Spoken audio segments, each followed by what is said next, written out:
Welcome to Defense Upcast, your daily deep dive into the defense strategy and geopolitics shaping tomorrow's world. What if I told you that one of South Asia's most overlooked military forces is about to gain the capability to strike targets with pinpoint accuracy up to 400 kilometers away? Bangladesh is making headlines in the defense world. And this time, it's not just about another routine procurement. We're talking about a game-changing weapons system that could fundamentally alter the strategic balance in the Bay of Bengal region. The Bangladesh Army is set to acquire China's SY-400 tactical missile system, a platform so versatile it can launch everything from guided rockets to quasi-ballistic missiles. This isn't just an upgrade. It's a quantum leap in strike capability for a nation that has historically maintained a defensive military posture. But why now? What does this mean for regional security? And more importantly, how will India, Myanmar, and other neighbors respond to this significant military enhancement? Stay with me, because today on Defense Upcast, we're diving deep into Bangladesh's most ambitious precision strike acquisition. And trust me, the implications stretch far beyond Dhaka. Let's start with the hardware.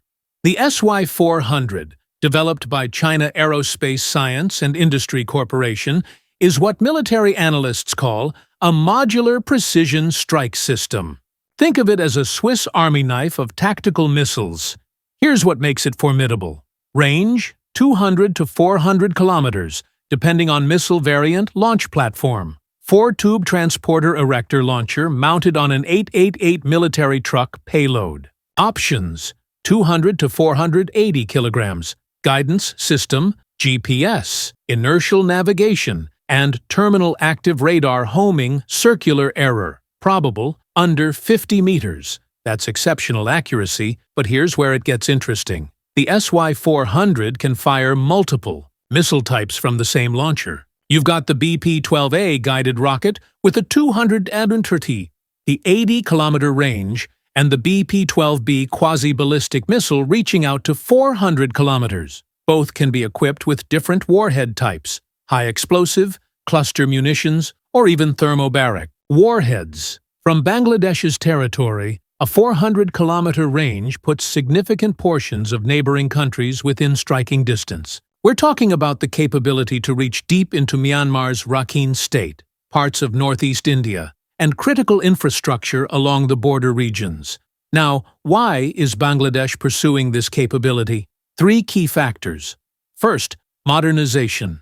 Imperative: the Bangladesh Armed Forces have been operating Soviet-era and Chinese equipment from the 1980s and 90s. Their current artillery and rocket systems lack the range and precision demanded by modern warfare. The SY-400 represents a generational leap forward. Second, regional tensions. Let's be frank, Bangladesh faces complex security challenges. The Rohingya crisis with Myanmar remains unresolved, with over 1 million refugees in Bangladesh. Border tensions periodically flare up. Having a credible long-range strike capability provides both deterrence and, if necessary, response options. Third, strategic autonomy. Bangladesh has traditionally maintained a non-aligned foreign policy, but it's been gradually diversifying its defense partnerships. While India remains an important partner, Bangladesh has increasingly turned to China for military hardware, submarines, frigates, and now missile systems. This acquisition signals Dhaka's commitment to strategic autonomy and its willingness to make independent defense decisions. While exact figures haven't been publicly disclosed, similar SY-400 exports to other nations have been valued between $200 to $300 million per battalion-sized deployment. For Bangladesh, with its $4.5 billion defense budget, this represents a significant but manageable investment in a capability gap that's been identified as critical. This deal also fits into China's broader strategy in South Asia.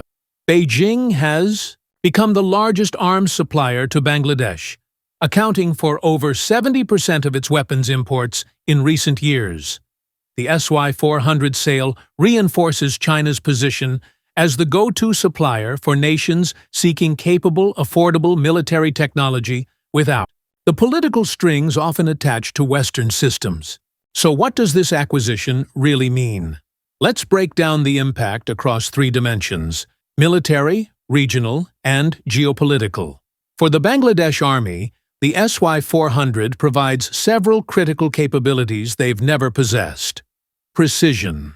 Strike, the ability to hit specific targets, command centers, ammunition depots, radar installations, with minimal collateral damage. Standoff range, engaging targets without putting forces in harm's way. This is crucial for a military that has limited air power projection. Rapid response. The system can be deployed, fired, and relocated quickly, what's called shoot and scoot capability, making it difficult for adversaries to target.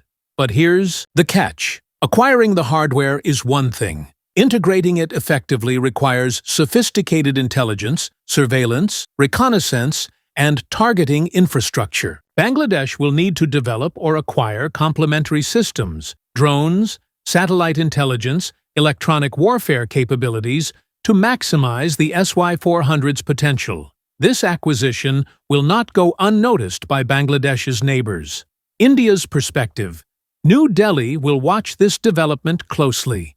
India has significant military advantages over Bangladesh, but the introduction of precision strike missiles that can reach Indian territory adds a new dimension to bilateral security calculations. Expect India to enhance its air defense systems in border states and possibly accelerate its own missile defense deployments. Myanmar's calculus, already dealing with internal insurgencies and the Rohingya crisis fallout. Myanmar's military now faces a Bangladesh army with credible long-range strike capabilities. This could actually serve as a deterrent against aggressive posturing along the border. Regional arms race. Here's the uncomfortable truth. Defense acquisitions often trigger counter-acquisitions. We could see Myanmar, and potentially even smaller, nations like Nepal or Bhutan, seeking their own advanced weapon systems, creating a gradual militarization of the region. This acquisition is another data point in the evolving great power competition in the Indo-Pacific. China continues to expand. Its influence in South Asia through arms sales, infrastructure projects, and economic partnerships. Each sale, like the SY-400, deepens military-to-military ties, creates dependency on Chinese spare parts and training, and gives Beijing greater leverage in regional affairs. For the United States and India, partners in the Indo-Pacific strategy, Bangladesh's growing defense relationship with China is concerning. It complicates efforts to build a unified approach to regional security challenges. But here's a nuanced take. Bangladesh isn't abandoning partnerships with India or the West. It's exercising strategic hedging, maintaining relationships with multiple powers to maximize its autonomy and security. In today's multipolar world, this is increasingly the norm for smaller nations. So, where does this leave us? Bangladesh's acquisition of the SY-400 missile system is more than just a military procurement. It's a statement of intent. A nation of 170 million people, asserting its right to defend its interests with modern capabilities. Will it change the regional balance of power overnight? No. Bangladesh still faces significant challenges in fully integrating such advanced systems. But it does represent a shift, a move toward a more assertive, capability-focused defense posture. For defense analysts and regional watchers, the key questions now are: how will this system be integrated into Bangladesh's overall military doctrine? What additional capabilities will they acquire to support it?